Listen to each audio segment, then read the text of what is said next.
Micro guides are so small, they give most people fits. They're hard to hold. They're just hard to work with because they're so small. And most of us have fingers that are so much bigger than a micro guide, it's hard to really hold it and do things like grind or wrap the guides on. I'm going to show you the way I do it. Like anything else with rod building, there's 101 different ways to do anything. You might not like the way I do it, but I'm going to share with you what I do, and maybe it'll help somebody out. Some people will say that you don't need to grind micro guides, especially if you're using like Fuji's or something like that. And I don't necessarily disagree with that, except I use really fine thread. It's smaller than size A rod wrapping thread, and I do need to grind my guides or else it doesn't look right. It's just too steep of an incline up that ramp. So I just thin that taper out. That way it's a more gradual climb up onto the guide foot, and it really improves the looks of my guides when they're completed. I don't use anything expensive or very fancy to hold my guides. I just use these little spring clamps that you can pick up from Amazon, or these that I use in particular. I actually got those at my local Dollar Tree. They were $1 for a pack of 6 or something like that, and they work really well for holding the guides. They've got a little plastic on the end of them that keeps the metal from marring the guides. You'll want to keep an eye on that plastic. If it starts to wear out, you might put you a piece of heat shrink tubing or something over the end of it and shrink it down on it. That way you don't have the metal end scratching up your guides or anything. The size of these is just about perfect for holding the ring side of the guide, the way the guide's shaped and the way that the spring clamps are shaped. They're about what you need in order to keep it from rotating too much, and you just use real light pressure when you're grinding. I even back up the guide foot with my finger a little bit just to steady it against the wheel, and it's just a real light pressure, and you're just basically thinning that taper out to where it's not as steep on the end there. So that's really all there is to that part of it. That's how I hold them. There's different tools you can buy to hold guides, but I find this works pretty well, and it's inexpensive and easy to find for me.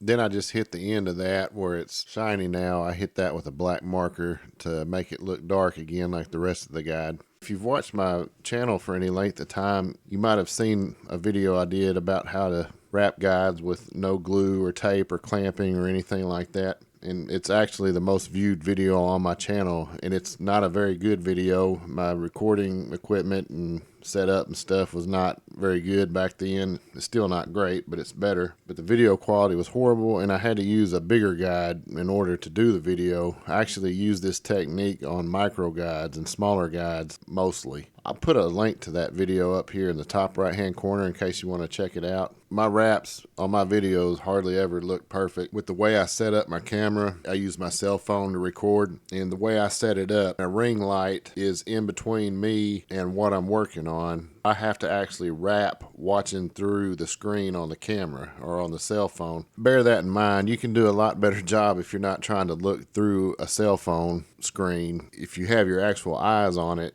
it'll come out a lot cleaner than what I'm going to show you here. But all I'm doing is just starting a regular wrap. Ideally, you would have wanted to mark where you want the front of your guide foot to go beforehand. I'm just doing this as a demonstration, so I didn't mark anything on it.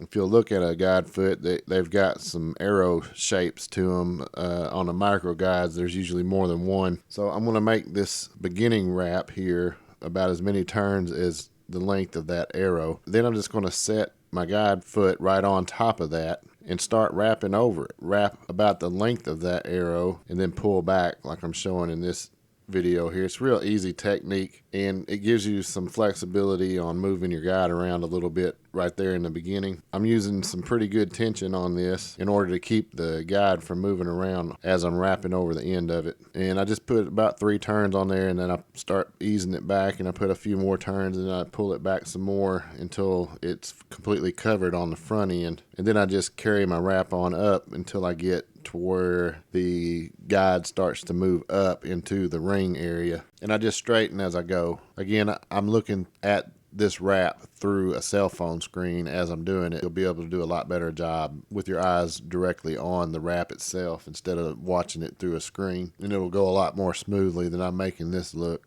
Just a tricky thing to do, watching through a screen while you're wrapping, but I think you can probably imagine that's the case.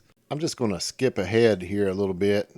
Once your thread starts climbing just a little bit up, that angled slope up into the part of the guide that leads up to the ring, I just take that thread and wrap it 2 times around the guide leg there to lock it in place. And then I put a few turns back behind the guide. That kind of locks the guide into place to keep it from moving around. After I get a few turns on the blank behind the guide, I'll go ahead and put my pull through loop in and do 3 to 5 more turns over that pull through loop, and I'll cut my thread and pull it back under. I like to cut my thread really close to the rod blank.